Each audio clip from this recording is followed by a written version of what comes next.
L'épargne salariale est un dispositif mis en place par l'entreprise qui permet aux salariés de se constituer un capital dans un cadre fiscal et social avantageux, soit à moyen terme avec le plan d'épargne entreprise, ou PEE, soit en vue de la retraite avec le plan d'épargne retraite collectif, ou PERCOL. Ces deux plans s'alimentent de différentes façons. En première intention, le salarié peut y verser tout ou partie de sa prime d'intéressement et ou de participation. Il peut également y effectuer des versements volontaires.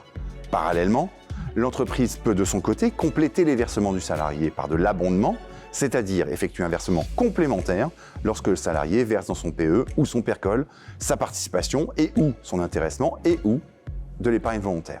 Par ailleurs, il a la possibilité d'alimenter son PERCOL avec ses jours de repos non pris ou tout ou partie des droits issus de son compte épargne-temps, le fameux CET. Enfin, il peut aussi y transférer les sommes provenant de ses anciens plans d'épargne salariale.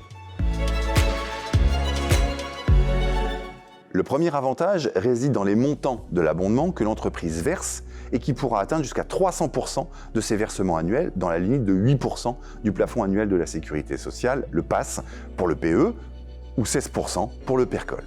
Par exemple, si le salarié verse 300 €, l'entreprise pourra verser jusqu'à 900 € supplémentaires. Le deuxième avantage, s'agissant des versements volontaires dans le PERCOL, est qu'il a la possibilité de les déduire de son revenu imposable. Le troisième est que les primes d'intéressement, de participation et l'abondement sont exonérés d'impôts sur le revenu et de charges sociales, hors CSG, CRDS bien sûr, lorsque ces sommes sont versées dans le PEE ou le PERCOL. Oui et non. Dans le PEE, les sommes épargnées sont indisponibles pendant 5 ans par millésime, sauf 10 cas de déblocage anticipé, comme par exemple l'acquisition de la résidence principale ou le mariage.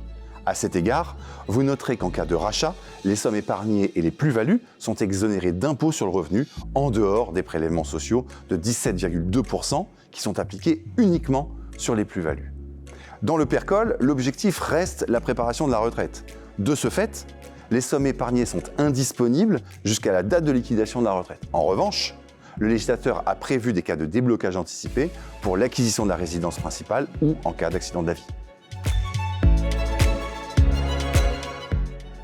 Dans le PEE, l'épargne constituée est récupérée sous forme de capital. Dans le PERCOL, elle est soit sous forme de capital, soit sous forme de rente viagère. Bien entendu, chaque salarié a accès à son espace personnel créé dès la mise en place du ou des dispositifs et géré par Natixis Interépargne, notre partenaire teneur de compte. Cet outil lui permet de verser d'abord, ponctuellement ou régulièrement, de suivre et de gérer ensuite l'évolution de son ou de ses plans en toute autonomie.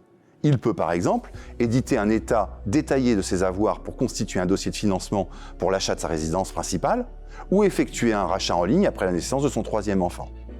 Parallèlement, il a à disposition en cas de besoin une ligne téléphonique pour l'aider et l'accompagner dans toutes ses démarches.